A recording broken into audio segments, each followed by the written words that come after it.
Ok, donc toujours dans la continuité des messages, mes salutations encore, une fois de plus, frères et sœurs. Nous allons aller dans le livre de Bellet, donc dans Kalatan Dipsy, donc on ne présente plus. Le code révélé de la Bible authentique. Donc dans Bellet, Léviticaux appelle à la conscience intérieure. Donc ici, ce qu'on va comprendre, c'est quoi? On nous dit bien appel à la conscience intérieure. La conscience intérieure va symboliser l'être intérieur. Donc, dans le chapitre 2, donc Bellet, chapitre 2, Bellet, Léviticaux, chapitre 2, interdiction de l'offrande végétale.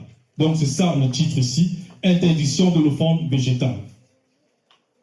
Donc, voilà, ça c'est le titre. À partir du titre, il faut comprendre une chose. Lorsqu'on dit interdiction de l'offrande végétale, on dit bien de l'offrande végétale.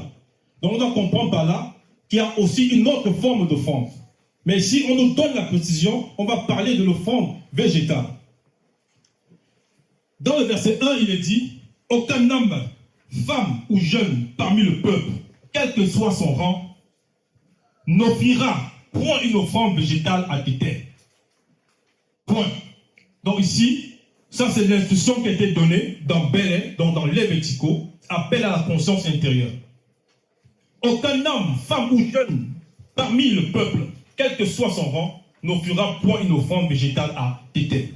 Donc ce qu'il faut comprendre ici, on fait comprendre que peu importe la catégorie, que ce soit un homme ou une femme, peu importe son rang, il doit respecter cette ordonnance-ci. N'offrira point une offrande végétale. Il précise bien, parce qu'il donne la précision, le patriarche qui parle ici, qui a reçu la loi, n'offrira point une offrande végétale. Aujourd'hui, dans cette réalité, en cette époque, comme dans différentes, on va dire, époques, il y a beaucoup qui se sont levés, qui ont dit non, je n'ai pas pratiqué, entre guillemets, ils vont dire, l'offrande par rapport au sacrifice de l'animal, parce que ça c'est une autre forme d'offrande que les idolâtres vont manifester vis-à-vis des fausses divinités, des démons et autres.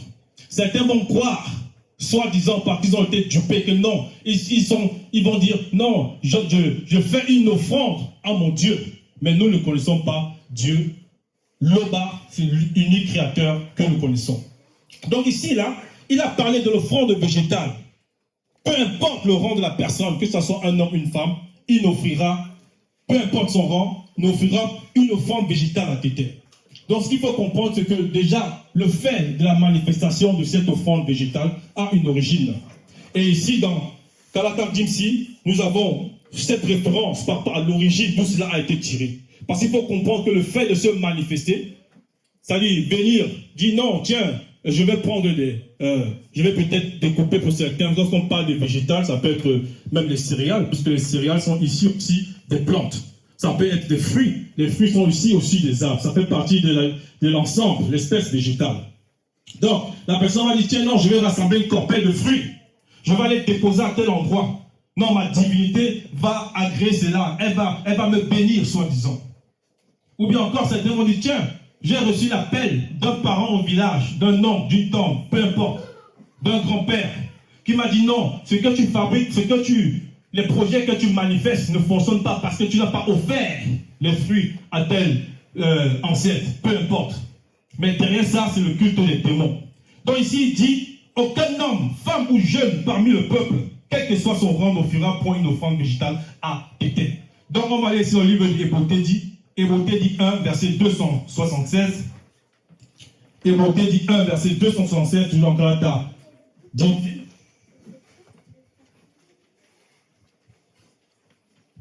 Donc, ce qu'on va comprendre ici, on va aller ici, c'est l'histoire, on va dire, du premier fils de Moto, connu sous le nom de Pongisset. Qu'est-ce qu'ils nous dit ici? Dans le verset 276, voilà ce qu'il est dit. Satan, le maudit Mabobé, entre parenthèses, mauvais esprit, demanda à Pongisset de lui offrir les fruits du sol en guise d'offrande et ceux des vignes qu'il avait lui-même plantées. Point. Donc ici, Satan, le maudit Mabobé, le mauvais esprit, il veut manifester la désobéissance une fois de plus, puisque lorsque Moto avait, on va dire, c'est lorsque Moto a reçu d'abord l'enseignement, alors qu'elle ne devait pas le faire, son mari, c'est-à-dire Moto, le premier homme, par rapport au fait qu'il ne fallait pas que la conscience, c'est-à-dire que Moto disparaisse, il néanmoins accepte aussi, on va dire, cet enseignement. Mais plus tard, la descendance ici, par rapport à Pongusset, Satan voulait manifester encore le trouble. Encore le trouble. Donc, il se manifeste devant le premier, c'est-à-dire les garçons, puisque à cette époque-là, au moment où ici, on va lire le verset 76, Moudi, oui, le petit frère de Pongusset est déjà à distance. Satan, le maudiment mauvais esprit, demanda à Pongusset de lui offrir des fruits du sol en guise d'offrande et ceux des vignes qu'il avait lui-même plantées. Donc on sait que Satan, il est rusé. Donc il se manifeste à Pongusset et il demande de lui offrir c'est-à-dire une offrande végétale. Une offrande végétale. Lorsqu'on va le verset plus loin, verset 277, on nous dit Satan, le maudiment mauvais esprit, n'osait point demander à Pongusset de lui offrir un sacrifice de sang, car, entre parenthèses, il, Satan, savait que Pongusset l'aurait aussitôt démasqué et refuserait de le lui offrir. On voit que le mot offrir apparaît encore. Donc, on a dit tantôt, lorsqu'on va parler de l'offrande, il y a l'offrande végétale, il y a aussi l'offrande par rapport à l'animal. Lorsque la personne va dire non, j'ai sacrifié un animal, j'ai offert ceci à ma fausse divinité. Donc, là maintenant on va comprendre. Donc, ici, l'origine de cette action, donc l'offrande, on va dire aussi végétale, elle est issue même de Satan, le maudiment mauvais. Ça veut dire que toute personne dans le plan visible qui va pratiquer cet acte-là, elle est en train de, c'est-à-dire, elle est dans la continuité, selon sa conscience, de cette action. On va passer au verset 2. Verset 2, ça dit ici, de Belaïm, chapitre 2, verset 2, il dit, quiconque mettra à cœur de le faire, quiconque mettra à cœur de le faire, l'entité des récoltes le désavouera et le livrera à la mort spirituelle. Cette personne deviendra aussitôt une abomination pour le Verbe de Dieu. Point. Donc, dans la première partie de ce verset, quiconque mettra à cœur de le faire, virgule. Donc il dit quiconque mettra à cœur de le faire. Parce qu'il y en a, quand c'est arrivé à Pongusset, lorsqu'il dit quiconque mettra à cœur, ça veut dire que la personne prend plaisir dans cette action-là. Parce que Pongusset, il a été dupé. Il a été dupé. C'était la première fois que ces formes de manifestation, on va dire, se manifestaient dans le plan visible.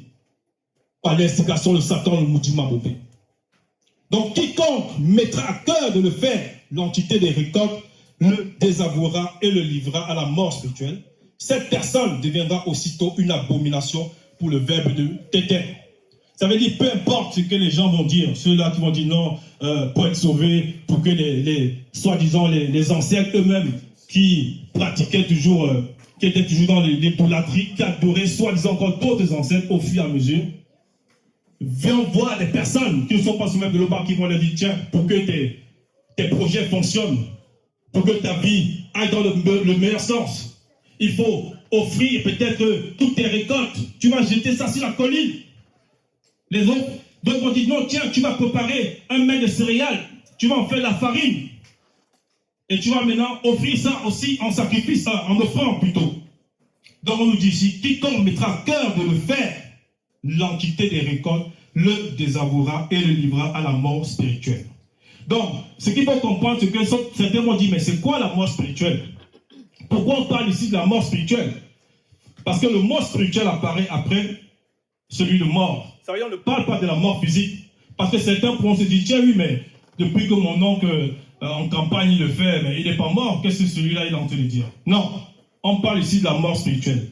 Et on va voir un peu d'autres, c'est-à-dire des manifestations par rapport à la mort spirituelle, toujours dans les illustrations ici, toujours dans Galatan ici.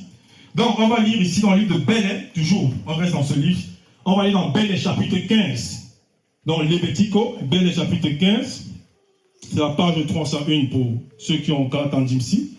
Donc Belaïm chapitre 15, on va lire à partir du verset 2. Si un homme maudit son père ou sa mère, si un homme maudit son père ou sa mère initiée, il doit être mis à mort spirituellement. Point. Il est seul responsable de la déchéance, de sa déchéance, après avoir été désavoué par l'entité de la déchéance. Puisqu'il a maudit ses parents, entre parenthèses, et le coupable recevra aussi le châtiment connu par les initiés. Point. Donc, on nous donne ici, par rapport au message, par rapport à celui qui va pratiquer l'offrande, on va dire ici végétale, lorsqu'on nous dit que celui-là, il va connaître la mort spirituelle par l'entité des récoltes, la référence ici nous fait comprendre que celui qui maudit aussi son parent, initié, il va aussi mourir spirituellement après avoir reçu un désavouement de l'entité ici de la déchéance.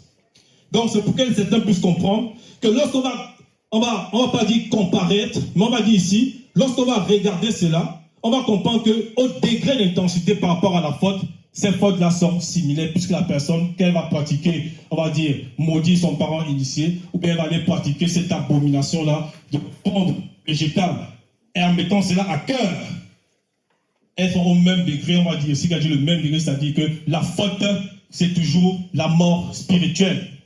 Donc il faut que les personnes fassent très attention avec cela. Donc si tu es encore dans cette pratique-là, il faut laisser toutes ces choses-là. Tu viens sur les Facebook-là, l'ensemble à la thèse ou la sang, tu te laisses instruire, tu te laisses purifier par le verbe de l'Oba.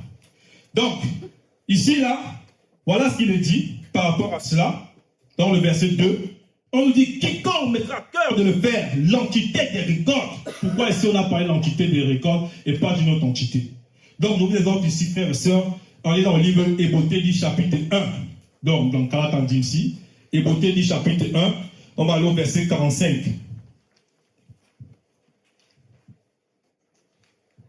Donc, était par la manifestation de sa volonté, ordonna et sa parole vivifiante entra dans le sein de la terre sous forme de semence, entre parenthèses, déclencheur, départ, base, source, fondement, principe, moyen. On referme la parenthèse. Qui féconda la terre par toutes sortes de végétation afin qu'elle produise à leur tour et oudou, entre parenthèses, de l'herbe qui porte de la graine et des arbres fruitiers qui portent du fruit chacun selon son espèce et qui renferment et possèdent en eux-mêmes leur puissance sémentielle pour se reproduire sur la terre.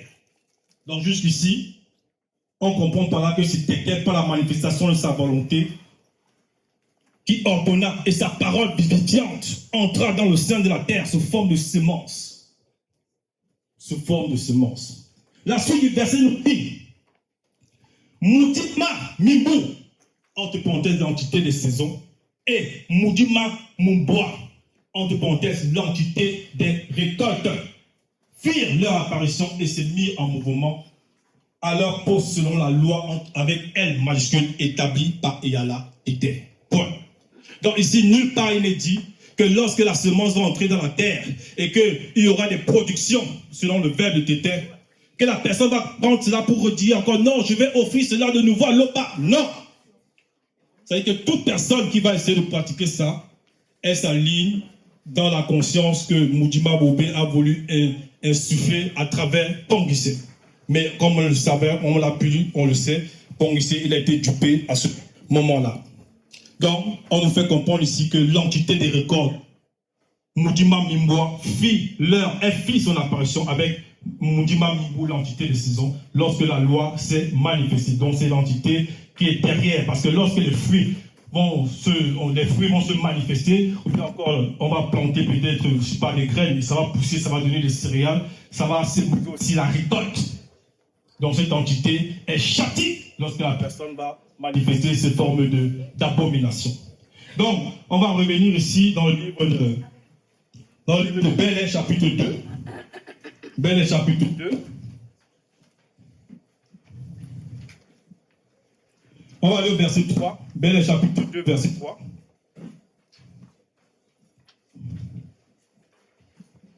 Il est dit ici, même s'il s'agit d'une offrande cuite au four, même s'il s'agit d'une offrande cuite au four, c'est pareil. Donc la sentence sera pareille. Ça veut dire quoi? Il y en a qui vont dire, tiens, non, mais je n'ai pas pris les fruits comme ça, je n'ai pas pris les mangues comme ça pour offrir à cette divinité. Non, tiens, je n'ai pas pris les céréales comme ça.